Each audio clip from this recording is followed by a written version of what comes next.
I love it when I can do a case study, and that's what we're going to do today. So this is a real deal that's closed. The person's real name is Yossi. Don't usually do that, but that is his name. I'm not going to tell you what industry he's in. I'm not going to tell you where the deal was located, other than to say it was in the U.S. He is outside the U.S. and is a non-U.S. citizen, which posed a lot of challenges that he overcome. But he completed the deal, got his first deal done. So I'm going to look at some notes that I have. So if I look up, that's the reason I'm looking up. But I wanted to pass on to you the discussion I had with him, and I asked him what lessons learned. And so he said that there was not one point where everything came together for him. This was a process. He trusted in the process. He found that what he did was he scaled more and more, kissing a lot of frogs, right? And that the more he did that, he began to have success.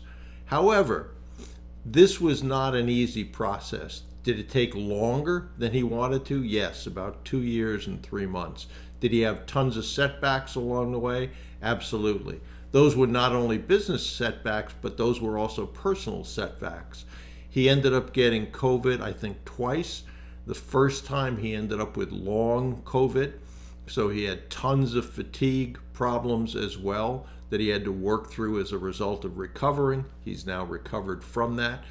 As he said, that's not an excuse. That is just what it was. And so he had to work through all those things. To his credit, he did work through all those things. Where he did lose because of that focus, he said at times, but he kept pushing forward, regained his focus, failed his way to success, as I say many times, and ended up successfully completing that transaction. He said persistence was key. It was really important for him to not get discouraged when things didn't go and break his way, but to realize, okay, this is part of the process. This is what I'm going to go through, and I'm going to keep pushing. He tried many things. He tried cold calls. He tried letters. He tried text messages. And I'm sure I've forgotten a couple other ways that he brokers as well. He's tried. So he tried all of those. Did he make more than 2,000 cold calls? Yes, he did to get his first deal. But he did that. He thought affirmations were critically important, particularly when it was a period in time when things weren't going as well. He would do the affirmations in the morning. He would do them at night.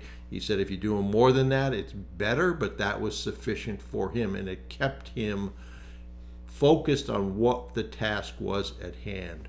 I'd also add to that, he did not say this, but putting in some small affirmations I think is important, because what that begins to do is if you read those affirmations and then those come true, as simple as buying a suit or a new car or whatever that is, you begin to teach your brain that, well, I said that affirmation and that came true. So, affirmations work, and you can use it on bigger and bigger things as well.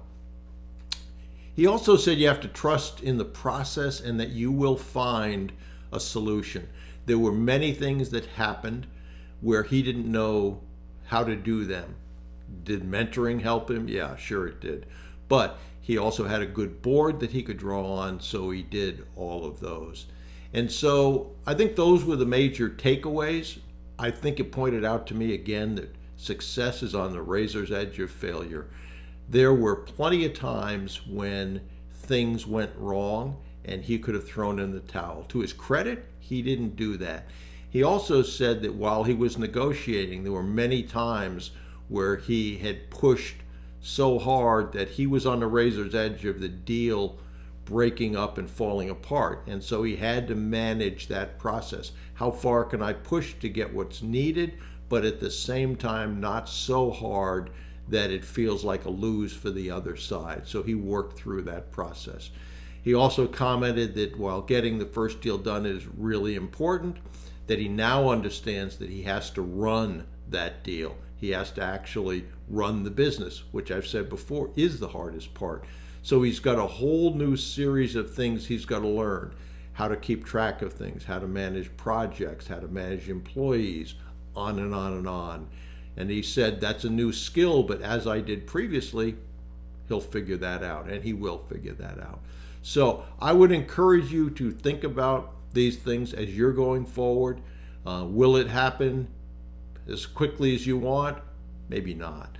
But the system works, the process works. If you keep pushing on it and you have a good team around you and you don't fall in love with bad deals, you can make this work, as many people have, and as Yossi proves to you as well. So I'm glad I could share this with you.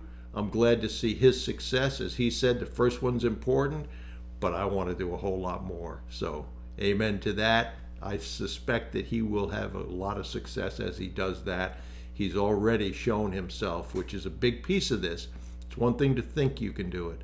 It's another thing to, because that's where it starts. But it's another thing to prove to yourself that you've done it, because you have done it. And that's where Yossi is now. So great success for him. And I hope that you take lessons from that and duplicate that kind of success.